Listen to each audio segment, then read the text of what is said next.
Assalamualaikum warahmatullahi wabarakatuh. Di sini saya akan membahas materi tentang perbankan syariah. Yang pertama, pengertian perbankan syariah. Bank pada dasarnya adalah entitas yang melakukan penghimpunan dana dari masyarakat dalam bentuk pembiayaan atau dengan kata lain, melaksanakan fungsi intermediasi keuangan. Dalam sistem perbankan di Indonesia, terdapat dua macam sistem operasional perbankan, yaitu bank konvensional dan bank syariah. Sesuai dengan Undang-Undang Nomor 21 Tahun 2008 tentang Perbankan Syariah, bank syariah adalah bank yang menjalankan kegiatan usaha berdasarkan prinsip syariah atau prinsip hukum Islam yang diatur dalam Fatwa Majelis Ulama Indonesia, seperti prinsip keadilan dan keseimbangan, kemaslahatan, universalisme, serta tidak mengandung gharar, maisir, riba, zolim, dan objek yang haram. Selain itu, Undang-Undang Perbankan Syariah juga mengamanahkan bank syariah untuk menjalankan fungsi sosial dengan menjalankan fungsi seperti lembaga Baitul Mal, yaitu menerima dana yang berasal dari zakat, infak, sedekah, hibah, atau dana sosial lainnya dan menyalurkannya kepada pengawal wakaf atau nazir sesuai dengan kehendak pemberi wakaf atau wakif. Yang kedua adalah tujuan dan fungsi perbankan syariah. Perbankan syariah dalam melakukan kegiatan usahanya berdasarkan pada prinsip syariah, demokrasi ekonomi, dan prinsip kehati-hatian. Perbankan syariah bertujuan menunjang pelaksanaan pembangunan nasional dalam rangka meningkatkan keadilan, kebersamaan, dan pemerataan kesejahteraan rakyat. Sedangkan fungsi dari perbankan syariah sendiri adalah yang pertama, bank syariah dan UUS wajib menjalankan fungsi menghimpun dan menyalurkan dana masyarakat. Sedangkan fungsi yang kedua, bank syariah dan UUS dapat menjalankan fungsi sosial dalam bentuk lembaga Baitul Mal, yaitu menerima dana yang berasal dari zakat, infak, sedekah, hibah, atau dana sosial lainnya, dan menyalurkannya kepada organisasi pengelola zakat. Sedangkan fungsi yang ketiga, bank syariah dan UUS dapat menghimpun dana sosial yang berasal dari wakaf uang dan menyalurkannya kepada pengelola wakaf atau nazir sesuai dengan kehendak pemberi wakaf atau wakif.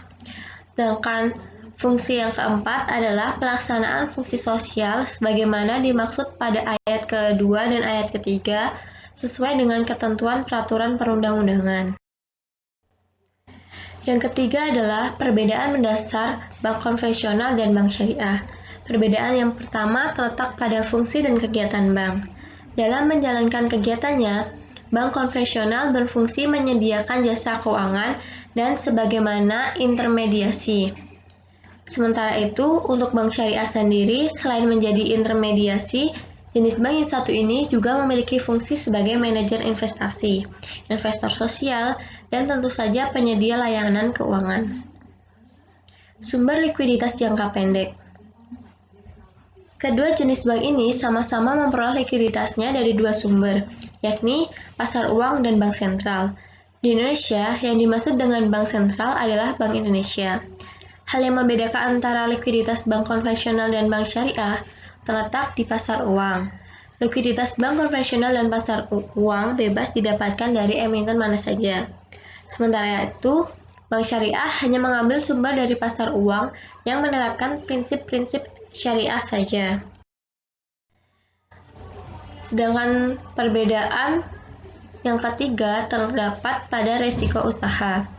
Mengenai resiko usaha, bank syariah menerapkan poin ringan sama dijinjing, berat sama dipikul, yang artinya antara bank dan nasabah. Hal ini membuat semua hal yang terjadi ditanggung secara bersama-sama, baik berupa keuntungan maupun kerugiannya. Sementara itu, pada bank konvensional biasa, pihak bank tidak berurusan dengan resiko yang mungkin dihadapi nasabahnya. Pihak nasabah juga tidak perlu memikirkan resiko yang mungkin terjadi kepada bank tempatnya melakukan transaksi keuangan ataupun menyimpan dana. Perbedaan yang keempat terletak pada struktur pengawasan. Agar tidak melenceng dari tujuan dan fungsinya, setiap bank memiliki dewan pengawas yang tersusun dalam struktur organisasi lembaga tersebut. Di bank konvensional, struktur pengawas dijabat oleh Dewan Komisaris. Namun di bank syariah, Anda akan menemui struktur pengawas yang lebih kompleks, mulai dari Dewan Komisaris, Dewan Pengawas Syariah, hingga Dewan Syariah Nasional. Perbedaan yang kelima terdapat pada prinsip dasar. Pada kegiatan usaha, pastinya ada prinsip dasar yang menjadi pegangan dalam menjalankan roda kegiatan. Begitu pula yang terjadi baik pada bank konvensional maupun bank syariah. Prinsip yang pertama menyangkut nilai. Bank konvensional berprinsip bebas nilai, sedangkan bank syariah menjunjung prinsip syariah Islam yang menyatakan tidak ada pembebasan nilai. Prinsip yang kedua yaitu mengenai pandangan terhadap uang. Bank konvensional memiliki uang sebagai komoditas, artinya uang dipandang sebagai barang yang dapat diperjualbelikan. Sementara itu, bank syariah memandang uang sebagai alat tukar. Jadi, dalam bank syariah, uang tidak dapat diperjualbelikan, namun ditukarkan kepada bentuk lain sesuai kebutuhannya. Prinsip yang ketiga menyangkut tentang pertumbuhan dana yang disimpan nasabah di kedua jenis bank tersebut. Di bank konvensional, uang akan bertumbuh dengan adanya pemberian bunga yang didapat dari pengelola pihak bank. Namun, berbeda dengan bank syariah. Bank syariah menolak sistem bunga tersebut untuk menumbuhkan uang nasabahnya. Bank syariah ini menerapkan sistem bagi hasil. Yang keempat adalah produk penghimpunan dana bank syariah. Produk penghimpunan dana bank syariah dibagi menjadi dua, yaitu wadiah dan mudharabah. Yang pertama adalah wadiah. Wadiah atau al-wadiah atau dikenal dengan nama titipan atau simpanan merupakan titipan murni dari satu pihak ke pihak lain, baik perorangan maupun badan hukum yang harus dijaga dan dikembalikan kapan saja bila si penitip menghendakinya. Sedangkan produk penghimpunan dana yang kedua adalah mudharabah. Akad yang di dalamnya memberi modal atau harta kepada pengolah untuk mengelola dan keuntungannya menjadi milik bersama sesuai dengan kesepakatan. Jadi konsepnya seperti investasi, lalu keuntungannya dibagi hasil atau nisbah. Produk penyaluran dana bank syariah. Produk penyaluran dana bank syariah dibagi menjadi 4, yaitu murabahah. Murabahah adalah perjanjian jual beli antara bank dan nasabah. Bank syariah membeli barang yang diperlukan nasabah, kemudian menjualnya lagi kepada nasabah yang bersangkutan sebesar harga perolehan, ditambah dengan margin keuntungan yang disepakati antara bank syariah dan nasabah. Contohnya seperti Tuan Malik berencana membeli mobil Avanza seharga 230 juta. Karena Tuan Malik tidak memiliki sejumlah uang tersebut, akhirnya Tuan Malik mendatangi Bank Syariah X untuk membeli mobil yang diinginkannya. Bank Syariah X kemudian memesan mobil yang dimaksud, kemudian menjualnya lagi kepada Tuan Malik dengan harga yang disepakati sebesar 250 juta, dengan 230 juta harga perolehan dan 20 juta marginnya. Jadi Tuan Malik harus membayar seharga 250 juta. Pembayaran dilakukan secara angsuran setiap bulan selama jangka waktu yang telah ditentukan antara Tuan Malik dan Bank Syariah. Yang kedua adalah istisna. Akad istisna adalah akad jual beli dalam bentuk pemesanan pembuatan barang tertentu dengan kriteria dan persyaratan tertentu yang disepakati antara pemesan dan penjual.